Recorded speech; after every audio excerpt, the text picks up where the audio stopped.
Command called it a diplomatic detention. For me, private first-class Jax, it was glorified babysitting in a gilded cage. Our objective: secure the Xylarian envoy and her progeny, pending negotiation of the incident at Sector Gamma. My objective: survive the incessant mind-numbing wailing of their infant. For 3 cycles, it hadn't stopped. Not truly, just ebbed and flowed, a relentless tide of primal alien distress. The Xylarian envoy, Ambassador Lyra, was a vision of stoic, alien grace. Sapphire blue skin, intricately braided hair like woven moonlight, eyes that held the wisdom of 1,000 stars. She wore ceremonial armor, gleaming bronze plates over dark, flexible material, a stark contrast to the vulnerability of the small, human-looking infant clutched desperately to her chest. A medium shot of Lyra, the alien ambassador, in her ornate armor, looking distressed, trying to soothe the crying baby. Jax, the human soldier, watches from a distance, visibly uncomfortable and tired. Her people, the Xylarians, were renowned for their serene demeanor, their advanced psionic control, their near-perfect emotional regulation. But this infant defied all their cultural parameters. Lyra herself looked like she was weathering a cosmic storm. She swayed. She murmured in melodic clicks and trills. She even attempted some complex psionic calms that shimmered in the air. Nothing worked. The wails continued, a tiny, piercing drill into my skull. Even the other guards, hardened veterans, fidgeted, their expressions ranging from annoyance to outright despair. We were here to observe, to maintain security, not to intervene in alien childcare. But the sheer helplessness of the situation, the ambassador's deepening anguish, began to grate on me. My own 2 kids, back on Earth, were teenagers now, but I remembered the sleepless nights, the feeling of utter inadequacy when a tiny human couldn't be consoled. It was then a particularly sharp, grating shriek ripped through the air. Lyra winced, her proud shoulders slumping, her elegant head bowed over the infant, a tear, perfectly clear and alien, tracing a path down her blue cheek. Something in me snapped. Protocol be damned. I walked forward, slow and deliberate, my boots echoing on the polished floor. The other guards watched, surprised. Lyra looked up, her vivid violet eyes narrowing in suspicion, a hand instinctively going to the hilt of her ceremonial blade. My hand was empty, raised in a gesture of peace. "Ambassador," I said, my voice rougher than I intended. "With all due respect, can I try?" Jax approaching Lyra, his hand extended. Lyra's expression is a mix of suspicion and desperate curiosity. The baby in her arms is still wailing. Her head tilted, a gesture of confusion. "Try," she echoed, her voice a low, resonant hum through the translator. You do not understand. Our young, they respond to specific empathic frequencies. This one, it is distress beyond our reach. My own resonance, it does not match its unique frequency of need." "Yeah, well," I muttered, moving closer. "Sometimes kids just need a different kind of distraction. Or, comfort." I glanced at the wailing bundle. Is it okay if I hold him?"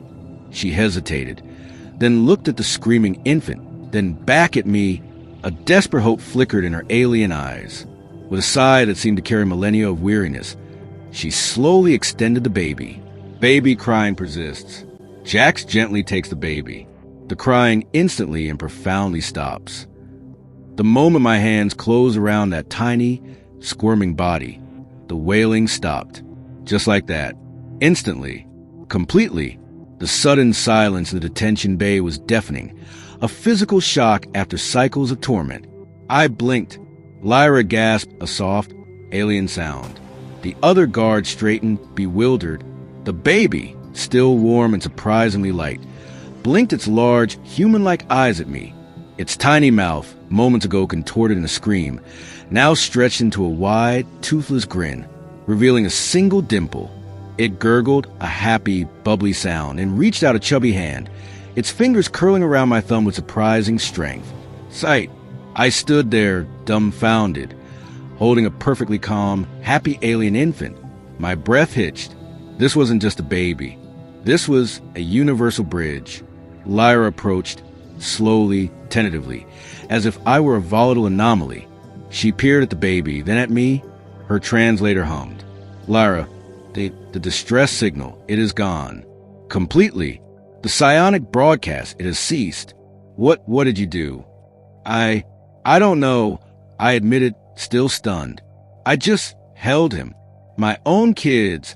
Sometimes they just needed a different hug, a different way of being held. Lyra placed a hand on my arm, her touch cool and delicate. Our young, she explained, her voice gaining a scientific precision, are highly sensitive to empathic frequencies. They perceive the world as a complex tapestry of emotional vibrations. When they are distressed, their inherent psionic potential amplifies that distress, broadcasting until a harmonizing frequency is introduced. She paused, looking at me, then at the baby gurgling happily in my arms. Our species cultivates a state of profound inner calm, a tranquil empathic resonance. It is soothing. It is effective for most.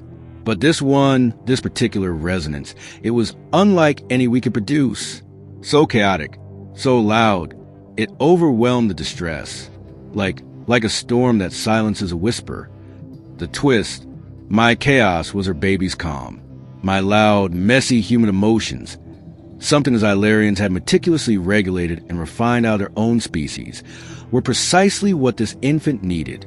Its highly attuned psionic nature, so different from their own calm, was overloaded by their attempts at soothing. My raw, unfiltered presence, my genuine concern in the messy, chaotic cocktail of human feelings, frustration, empathy, a flicker of paternal instinct. It was a frequency they couldn't produce. It wasn't calm, it was everything. And it silenced the distress by simply overriding it, like static drowning out a faint signal, only in a good way. Lyra's gaze deepened. We have lived by logic, by tranquility, for eons. We believe emotions to be inefficient, disruptive. Your species, you embrace this chaos. Perhaps there is strength in it we have forgotten. This child requires a different kind of balance. That moment, in a cold, sterile detention bay, holding a contented alien infant,